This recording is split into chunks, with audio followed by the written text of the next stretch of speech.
Welcome to the McDowell County Schools Annual Employee Policy Training and Review. Today we will look at policies and procedures as listed on your screen. Please remember, in the time allowed, there is no way to go over the full versions of all the policies. This presentation is just an overview. You can always visit the McDowell County Schools website or State Department of Education's website for the full version of policies. Now let's take a look at the mandate to report. If you take a look at the list on your screen, those in red are particularly our employees that are mandatory reporters. Of course, everyone listed on the screen are also mandatory reporters according to West Virginia Code.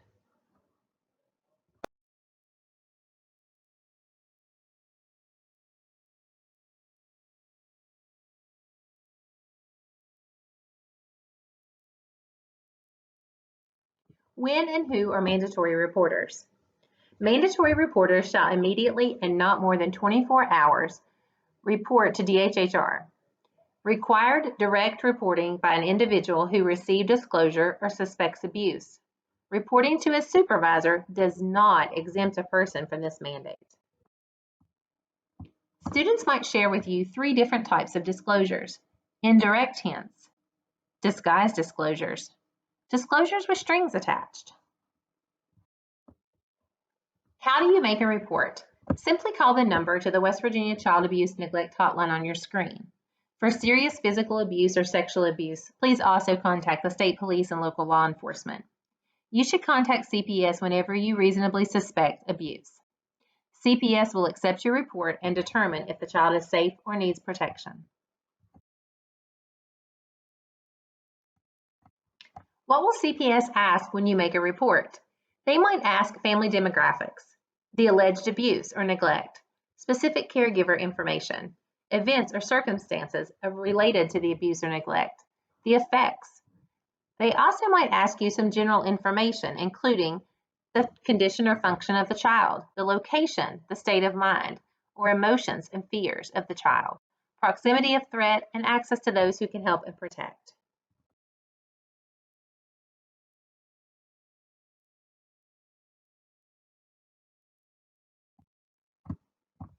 What will CPS ask when you make a report? They might ask you additional information particular to the caregiver, as listed on your screen. It is important to note that House Bill 2939 requires mandatory reporting of sexual offenses on public school premises involving or between students. This requirement has been set in place in addition to the mandatory reporter provisions that are already part of law.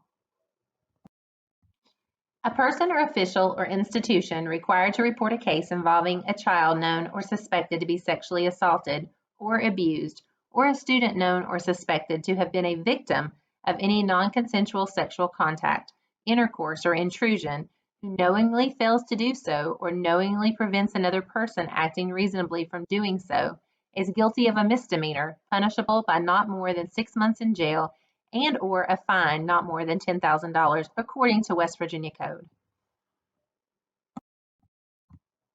Teachers and other personnel do not have to report learning from a witness or personally observing consensual sexual contact, intercourse, or intrusion occurring between students unless the act involved contains one of the following: forcible compulsion, the infliction of serious bodily injury, employing a deadly weapon, sexual intercourse or intrusion of a student who is mentally disabled, a student 16 years old or older engaging in sexual intercourse or sexual intrusion with a student under the age of 16 who is not his or her spouse and is 4 or more years younger, a student 14 years old or making sexual contact with a student who is younger than 12. Finally, sexual contact with a student who is physically helpless. Let's take a look now at the drug-free workplace. All employees have signed a drug-free workplace verification statement. The following shall be considered prohibited conduct. 1. No employee shall unlawfully manufacture, distribute, possess, or use illegal drugs or medically non-prescribed controlled substances and or alcohol. The reporting to work under the influence of illegal drugs, non-medically prescribed controlled substance, intoxicant, look-alike drugs or alcohol, or possession of non-medically prescribed paraphernalia is prohibited. No employee shall report for duty or remain on duty while having an alcohol concentration of 0.04 or greater. No employee shall report for duty or remain on duty while abusing legal, prescription, or over-the-counter drugs or alcohol or using illegal drugs. No employee shall consume or possess open containers of alcohol on board property, in the Board of Education vehicle or vehicles rented by the Board of Education.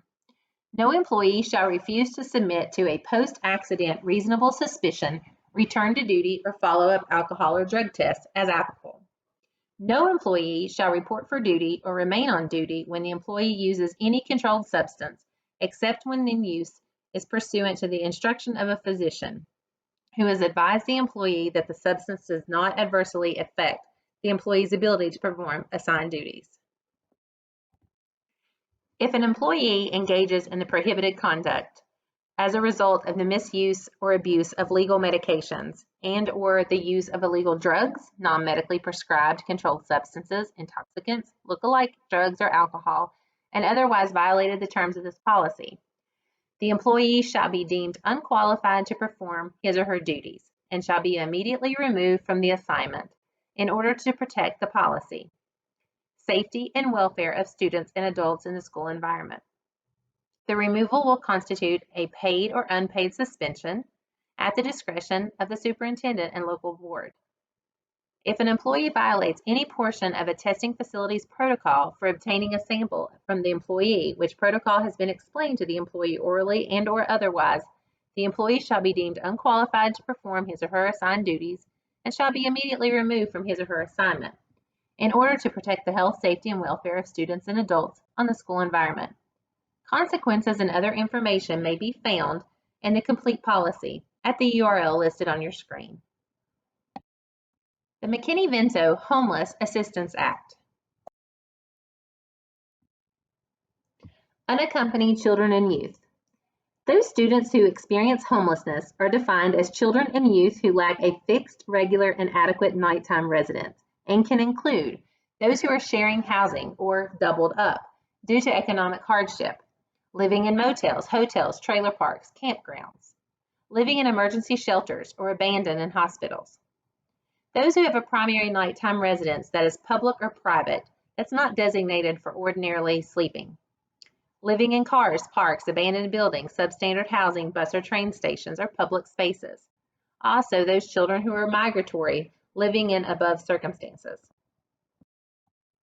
Our students who are homeless under the McKinney-Vento Act have educational rights. They have the right to go to school no matter where they live and how long they've lived there. Attend either the local school or the school of origin, if this is in their best interest. The school of origin is the school the child was last enrolled in. Receive transportation to and from the school of origin. Enroll in school immediately, even if records are missing, such as birth certificates and proof of residence. Enroll, attend classes, and participate fully in all other school-related activities. Have access to the same programs and services of students who are not experiencing homelessness. Foster care. The requirements for ensuring educational stability for children in foster care under ESSA apply to all children in foster care enrolled in public schools. Consistent with the Fostering Connections Act, the term foster care means 24-hour substitute care for children placed away from their parents or guardians and for whom the Child Welfare Agency has placement and care responsibility. This includes, but is not limited to, placements in foster family homes, foster homes of relatives, group homes, emergency shelters, residential facilities, child care institutions, and pre-adoptive homes. The educational stability process has the purpose of helping homeless and foster children continue their education without disruption, maintain important relationships with peers and adults, and have the opportunity to achieve college and career readiness.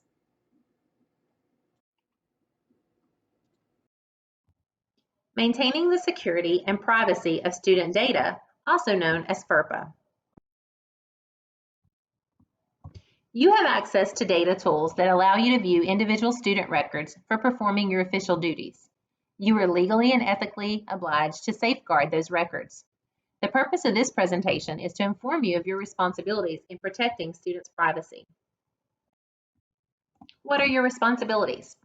You must protect the privacy and the confidentiality of student data, comply with state and federal laws and district policies, use confidential student data only as necessary for legitimate educational purposes, and always please keep your passwords confidential. Consequences. Student education data may not be released except under specific circumstances. Improper release of data exposes you and your district to potential criminal and civil liability, and ultimately the loss of federal funding. Student-specific information gathered from secure tools may be shared only with authorized school personnel. Protection. Be careful to prevent unauthorized people from viewing your screen while you're accessing student information. When you are finished with your data tools online, log off and close any windows containing data or reports. Sharing of reports. Printed reports can be shared publicly only after you review them to ensure that no student could be identified from the report. If a reasonable person from your community could identify a student from the report, directly or indirectly, then you should store that report in a secure place.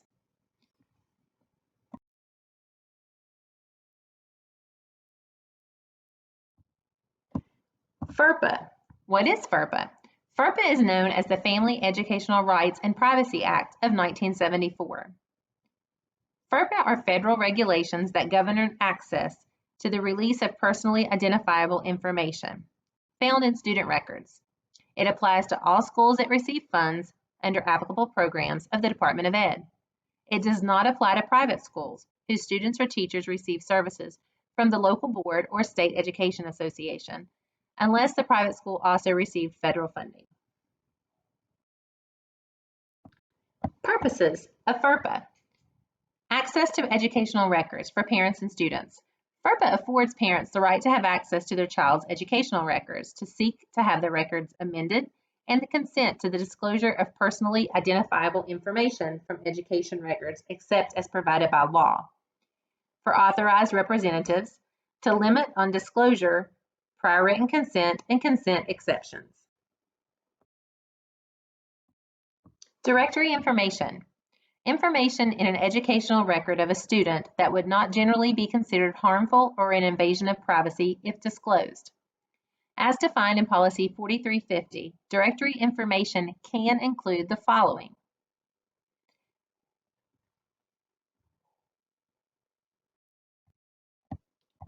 Additionally, McDowell County Schools forwards educational records, including transcripts, to other agencies or institutions which the student seeks or intends to enroll without prior consent of parents.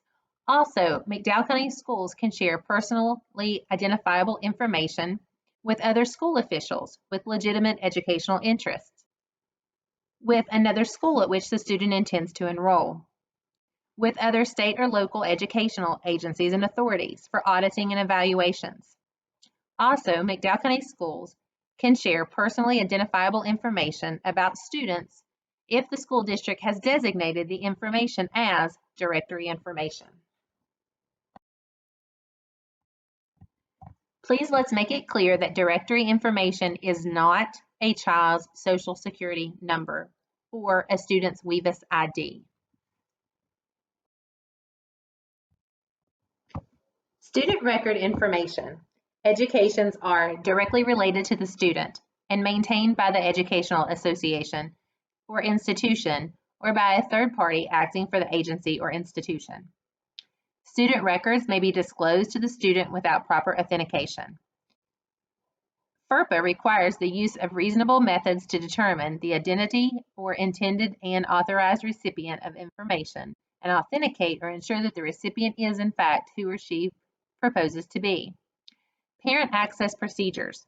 Parents have the access and right to inspect and review, a 45-day timeline to provide records, and they may charge reasonable fees for copies but not to search or retrieve.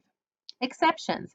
Letters of recommendation for which the student has waived the right to review. Information about other students.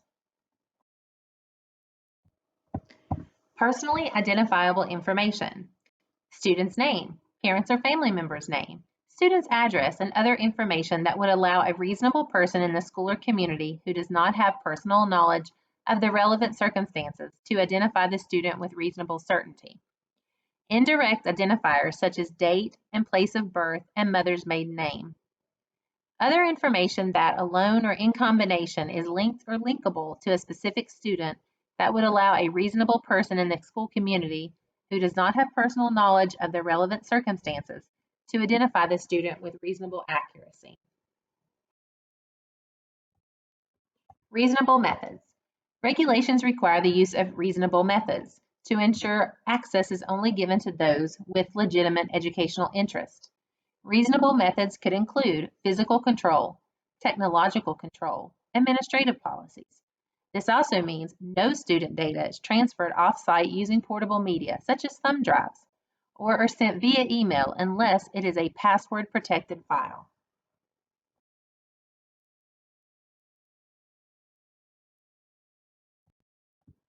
FERPA and HIPAA.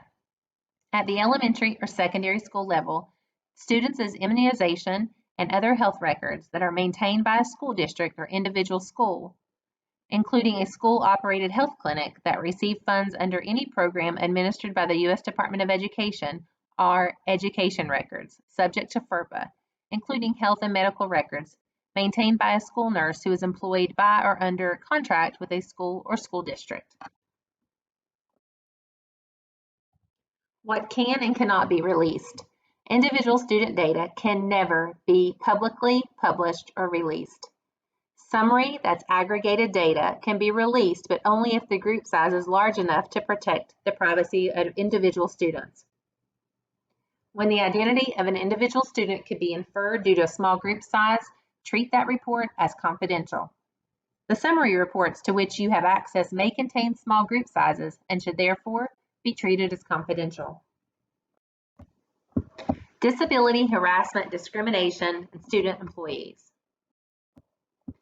Discrimination is prohibited.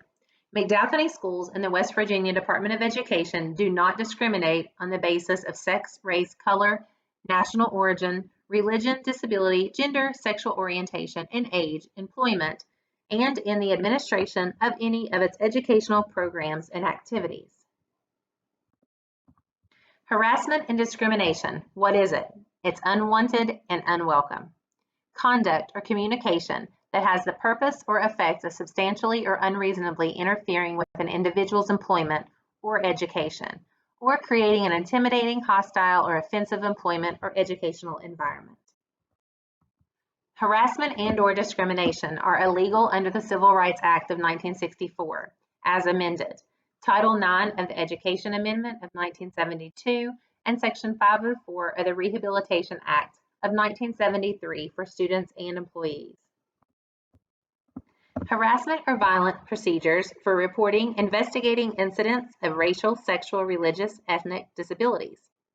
School personnel are required to 1. Report an incident to their immediate supervisor, and 2. Submit a written report to the incident including the person's name, complaint, date, time, location, and etc. to their immediate supervisor, and the immediate supervisor will log the report the same day with the superintendent of schools and/or designee. Students are required to report an incident to their teacher and/or principal, and provide a written report detailing the incident to their principal. The principal shall take immediate steps to protect the complainant, pupils, teachers, administrators, and/or other personnel pending completion of an investigation of religious, ethnic, racial, sexual, disabilities, harassment, or violence. The result of the investigation of each complaint filed under these procedures will be reported in writing to the complainant and/or his/her legal guardian. Sexual harassment is defined as quid pro quo harassment, conditioning any educational opportunity or benefit on the granting of sexual favors. any form of sexual assault, dating violence, domestic violence, or stalking.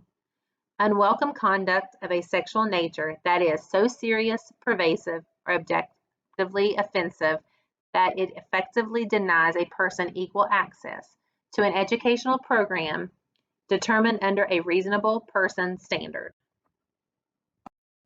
Actual knowledge. A school district has actual knowledge when any employee knows of sexual harassment. An employee knows of sexual harassment when they have observed it or have heard of it. Notice to a Title IX coordinator or an official with authority to institute corrective measures is actual knowledge. Any employee who has observed or heard of the sexual harassment has to report the harassment to their supervisor or Title IX coordinator within 24 hours. Supportive measures. The Title IX coordinator is to offer supportive measures to the complainant or respondent upon the receipt of the report of the alleged sexual harassment. The supportive measures are offered to either party. Supportive measures are non-disciplinary, non-punitive, individualized services as appropriate, reasonably available, and without fee or charge. Examples of supportive measures are counseling, adjustments to schedules, mutual restriction, and contact between parties, and increased monitoring. A formal complaint. The complainant has the right to the informal resolution process and also has the right to file a formal complaint. Upon receipt of the complaint, the school district shall investigate. The district can dismiss a formal complaint if the conduct does not meet the definition of sexual harassment. If the investigation is undertaken, the district-assigned investigator will collect the evidence within the timeline of the policy and provide the investigative report fairly summarizing relevant evidence to the decision maker. The decision maker will then review the investigative report and inform both parties of the decision by providing written determination of responsibility to both parties, in accordance with policy requirements, providing any remedies if applicable. Appeals. Both parties can file an appeal following the determination regarding responsibility on the following basis. Procedural irregularity. New evidence. The Title IX coordinator, investigators, or decision makers had a conflict or an interest or bias for against the complainants or respondents.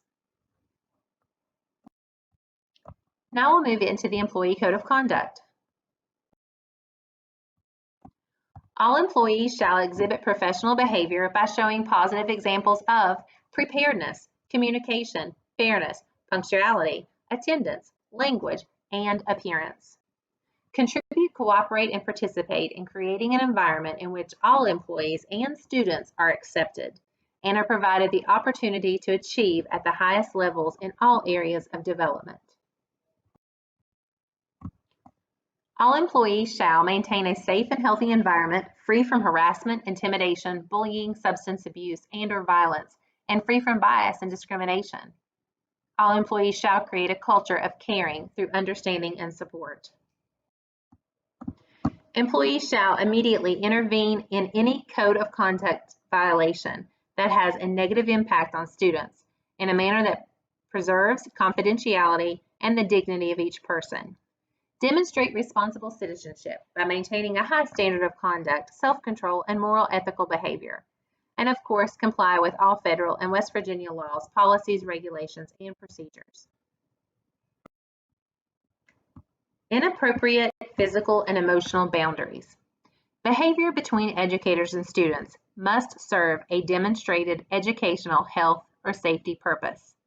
There should always be firm boundaries between an educator and students. Even taking into consideration pre-existing and familiar relationships, impropriety and favoritism can still occur. The following items should be of concern, especially when they occur in secret, without the knowledge of administrators and/or parents. Level 1, taking an undue interest in a particular student. Favoring certain students by giving them special privileges or status, performing personal errands for educators unrelated to any educational purpose. Inviting or allowing certain students to come to the classroom at non-class times. Getting a particular student out of class to visit the teacher during the teacher's planning a prep period. Engaging in peer-like behavior with students. Level 2, using poor judgment regarding a particular student. Allowing students to address the educator in non-professional ways, their first name, nicknames, pet names. Allowing students to get away with clear inappropriate behavior. Being alone with a student behind closed doors at school out of view of others. Exchanging gifts, cards, or money with a particular student. Being overly touchy with certain students, teaching students for no educational or health reason. Giving students rides in the educator's personally owned vehicle, especially alone. Frequent electronic communication or phone contact with a particular student. Level 3, personal life involvement. Talking to the student about the educator's personal problems and issues, or talking to the student about the student's personal problems and issues. Initiating or extending contact with students beyond the school day. Taking a particular student on outings, especially personal outings, away from protective adults. Using personal or internet communications to discuss personal topics or interests with students. Being connected to a student via social media platforms outside of athletics or school accounts. That is, if you are connected with a student via social media such as Snapchat, Whisper, WhatsApp, GroupMe, Telegram, Instagram, Facebook, Messenger, Twitter, Kik, and more. Level 4, not respecting normal boundaries, especially if uninvited, unwelcomed. Invading the student's physical privacy, that is, walking in on the student in the bathroom or changing room. Inviting students to your home. Visiting the student's home without the presence of parents or guardians. Asking the student to keep certain things secret. Socializing where students are consuming tobacco, alcohol, or drugs. Level 5, sexually related conduct, especially if uninvited, unwelcomed. Engaging in sex talks with students, innuendos, bantering, or jokes. Talking with a student about sexual topics that are not related to a specific curriculum. Showing or sending pornography to the student. Hugging, kissing, or other affectionate physical contact with a student. Inappropriate physical and emotional boundaries. Many of these behaviors are acceptable between consenting peers. However, educators and students are not peers. There is no place for peer-like behavior between educators and students. The more of each specific violation that occurs between an educator and a student, the more frequently the violations occur between an educator and a student, and when they occur in secret, the risk increases that the educator is sexually grooming the student. If so, physical, sexual, or romantic contact may occur or has occurred. Electronic communication guidelines. Staff, both professional and service personnel, may bring a personal cell phone or device to work. However, they are not to be utilized by staff when engaged in the supervision of students. Misuse of cell phones or devices will result in disciplinary action. Bus operators are prohibited from the use of cell phones or any personal device while operating a school bus, whether or not students are present. If communication with the transportation department is absolutely necessary, the operator must bring the bus to a complete stop in a safe area.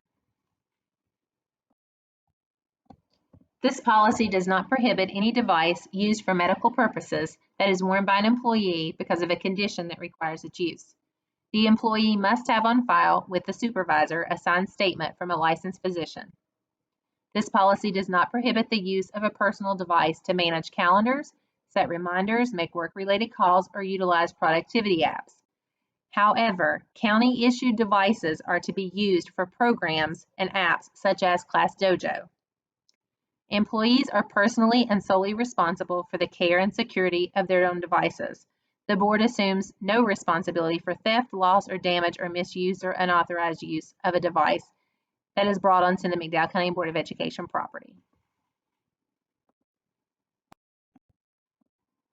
Now we'll study the performance evaluation of school personnel.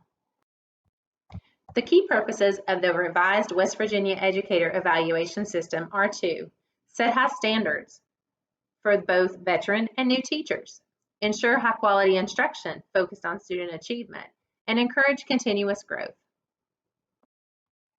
The evaluation also includes 2 performance standards that evaluate outcomes and other essential aspects of professional teaching. Performance standards. On your screen, you will see standards 1 through 5.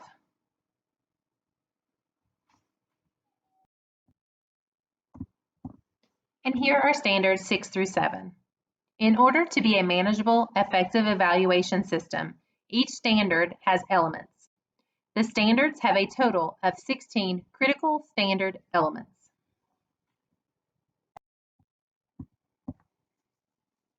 Please notice the evaluation system timeline. The timeline begins October 1, and as you can tell, progresses throughout the school year, prior to the last day for teachers, but not later than June 15th. We encourage you to take a look at the policy and the levels of performance in the educator evaluation system. As you can tell, there are different levels of performance, from unsatisfactory, progressing to distinguished. The observation cycle. Evaluators record data on the observation form. The educators complete evidence form within 5 days. Then the evaluators conduct a conference within 10 days of the observation. All teachers and counselors shall participate in an annual summative evaluation conference on or before the teacher's final day in the classroom for the school year, or on or before June 15th of the school year, whichever occurs first. The evaluation is recorded on the online system. On your screen, you will notice the different progressions for goal setting. In initial years 1 through 3, to intermediate years 4 through 5, to the advanced years of 6 years or more. You will also notice on your screen the evidence and feedback required for each phase.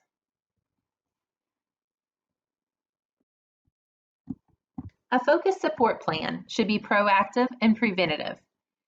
It takes place after a purposeful conversation and when there is documented evidence indicating an area of concern. A focused support plan can happen after at least one observation is conducted. It supports and meets the individual needs. It may address an area of concern involving student learning goals when in conjunction with one or more of the 5 performance standards. School-wide student growth cannot be considered for a focused support plan. A focused support plan after 9 weeks will equal a decision.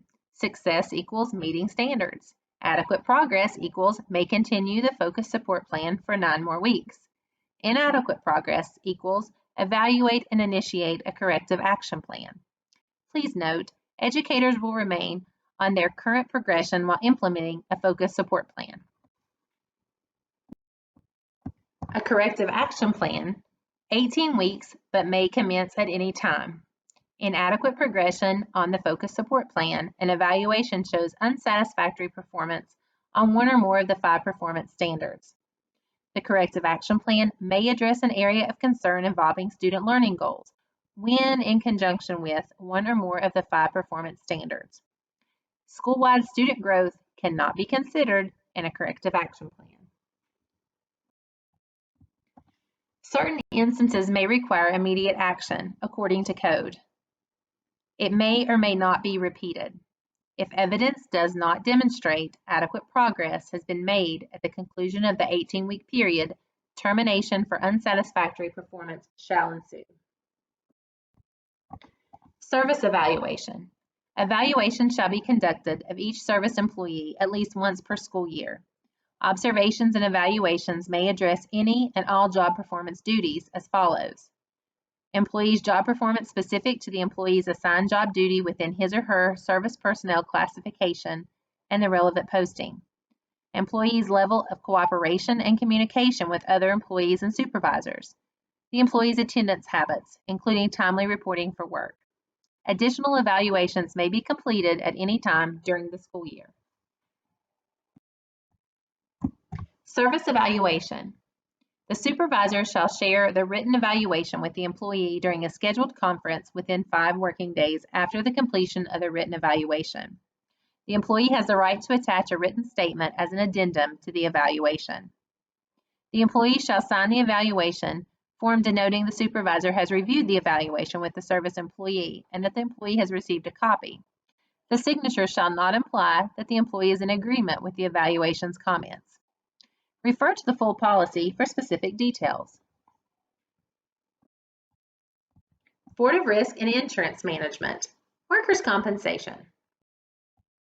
On-the-job injuries. Employees injured at work must report the injury to their supervisor within 24 hours of the injury. The supervisor will complete an in-house incident report and submit that to the safety director. Compensation claims cannot be processed until this form is received. If an employee collects monetary payments for workers' comp fund, he or she should contact the finance office immediately to discuss the possibility of an overpayment. Return to work slips. The employee must have a return to work slip if he or she goes to the doctor the day of the injury and returns the next or is off work due to the injury. If the employee returns to work and at a later date is off work due to the injury, he or she must again submit a return to work slip before the employee is allowed to return. Supervisors, please note, it is your responsibility to be informed of any time missed as a result due to an on-the-job injury. Also, you must submit with the incident report copies of witnesses' statements. This is needed before your compensation claim can be completely processed. Employee use of paid and unpaid leave time. On your screen, you will see a copy of our McDowell County Schools Employee Absence and Claim Form for personal leave. The form can be found on the McDowell County Schools website, and also your school supervisor or principal will have copies as well. Section 11.6, Willful absence from employment and/or abuse of paid leave. Any employee who is willfully absent from his or her duties without some form of approved leave shall be subject to disciplinary action. An employee who is found to have improperly exercised paid or unpaid leave shall be subject to disciplinary action up to and including termination of his or her employment. Unpaid leaves of absence for no more than 1 calendar year. The Board of Education shall comply with requirements of West Virginia and federal law with regard to unpaid leaves of absence for no more than 1 calendar year. Dock days. Employees shall not be absent from their assigned duties beyond their accrued paid leave days, except as specifically authorized by the superintendent or his or her designated representative. No employee shall be permitted to exercise a dock day unless he or she has first submitted a prior written request to exercise a dock day. Such prior written requests shall be addressed and submitted to the superintendent or his or her designee no later than 12 o'clock noon the day before the proposed use of the dock day. Requests for permission to exercise a dock day submitted on or after the day of which the employee has actually exercised a dock day shall not be approved absent extraordinary circumstances of an emergency nature which excuse the failure of the employee to obtain prior permission. The superintendent may approve up to a maximum of 5 dock days total per school year for educational trips or any other reasonable cause which is not otherwise covered by policy. Violation of the dock day policy shall constitute insubordination and or willful neglect of duty within the meaning of code. Employees violating this policy are subject to disciplinary action up to and including unpaid suspensions and termination of employment. Expected behaviors in safe and supportive schools. At a minimum, schools shall establish a leadership team, establish a process to gain school-wide input in regards to climate and culture, develop school-wide priorities, analyze school climate and culture data, and make data-driven improvement decisions. At a minimum, schools shall implement school-wide plans that provide appropriate interventions to reinforce and support expected behaviors. Implement programs and practices that promote youth asset development. Implement comprehensive and effective intervention programs and practices. Develop appropriate and reliable referral procedures. Evaluate school climate and culture improvement processes and revise as needed. Let's review Level 1 Inappropriate Behaviors. On your screen, you can see Level 2 Inappropriate Behaviors. And now here is Level 3. And finally, Level 4 Inappropriate Behaviors. We must take time to review restraints. A school employee may use a restraint in an emergency, a situation in which a student's behavior poses a threat of imminent serious physical harm to the student or others, or serious property destruction, and includes the following limitations. Restraints shall be limited to the use of such reasonable force as is necessary to address the emergency. Procedures and maneuvers that restrict breathing, place pressure or weight on the chest, lungs, sternum, diaphragm, back, neck, or throat, or may cause physical harm are prohibited. Appropriate, intended use and utilization of mechanical restraints such as seatbelts or feeding tables when applied for their intended purpose are not prohibited. However, the application of mechanical restraints is prohibited as an intervention or consequence for an inappropriate behavior. Please take time to refer to pages 58 and 59 of West Virginia Board Policy 4373 for further guidance on restraints. Documentation of restraint. In a case in which restraint is used, school employees, volunteers, and/or contractors shall implement the following documentation requirements. Immediately follow the use of restraint. Within 1 hour, the principal or designee must be provided verbal and written notification that restraint was used on a given student with a description of the restraint process used. Same day, a good faith effort shall be made to verbally notify the parents and guardians regarding the use of restraint. Within 1 school day, written notification of the use of restraint must be placed in the mail or otherwise provided to the parent and/or guardian. Within 1 school day, written documentation regarding the use of restraint must be placed in the student's official school records. The information must be available to determine the relationship of a student's behavior as it impacts the student learning or creation or revision of a behavior intervention plan.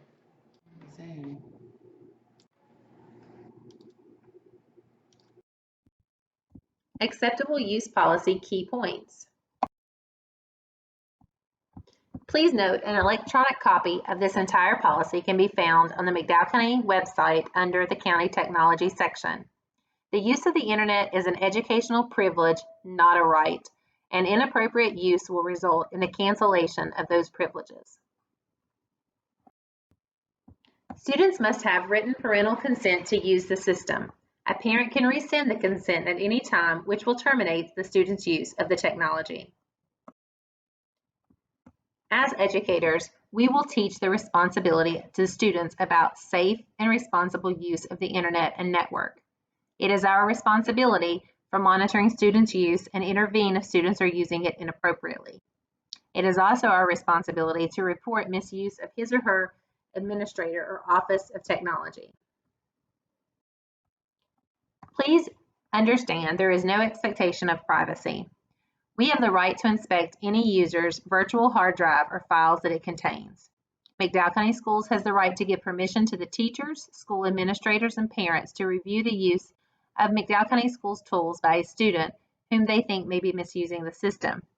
Users are advised that deleted messages and discussion forums, including all deleted messages and regularly archived, can be retrieved. Internet Firewall automatically checks all data moving between local area networks and logs sending and receiving destinations. Acceptable uses and behaviors.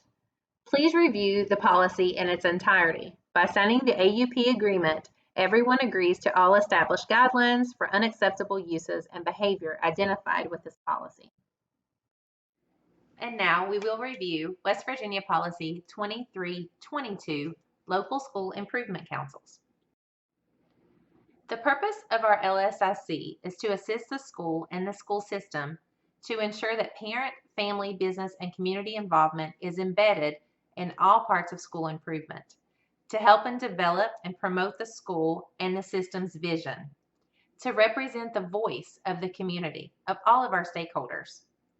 Please visit the following URL on your own time to review the full training and other resources provided by the West Virginia Department of Education concerning local school improvement councils. We wanted to take a moment to review some general operational procedures. The LSIC at each school must meet at least once every 9 weeks. At the call of the chair or by petition of 3/4 of its members. The county superintendent shall monitor principals to ensure that all LSIC meetings occur as outlined in Policy 2322. All LSIC meetings must be open to the public and follow code. Each LSIC shall adopt a set of bylaws or meeting procedures. The Department of Education provides resources and technical assistance for conducting effective LSIC meetings. In this chart, we'll talk about how each LSIC shall hold at least one meeting annually to engage their stakeholders, to talk and to have dialogue regarding the school's performance. You must include an opportunity for attendees to make specific suggestions on how to address issues which are seen to affect the school's academic performance. The council must announce this meeting at least 10 days in advance. On the right of the chart, you will see the issues that the LSIC may include in their discussions.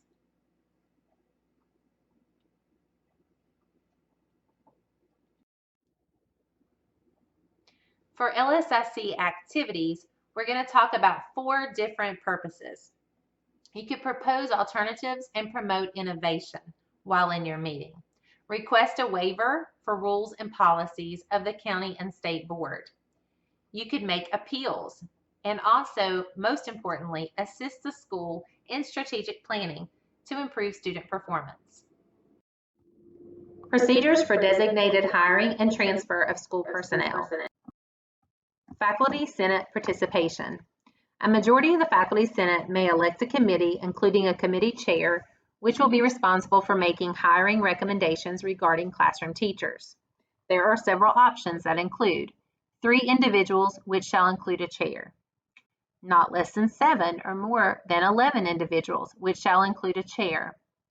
Single designee, where the designee shall have the discretion to ask up to 2 other Faculty Senate members to help in reviewing materials and interviewing applicants. And also, the single designee, the designee shall ask up to 2 other Faculty Senate members to help in reviewing materials or interviewing the applicants at the designee's discretion.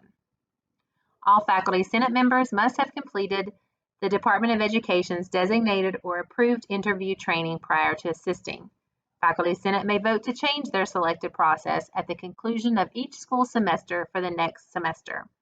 Please refer to West Virginia Board Policy 5000 for a complete review of this process. Grievance procedures.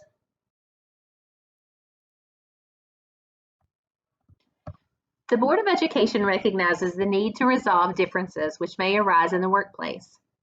The West Virginia Legislature in Article 2, Chapter 6C of State Code has created the appropriate vehicle for such resolution of differences. Procedures, timelines, protocols, and forms may be found at the following URLs. Thank you for taking time to review the required annual policy and procedures training.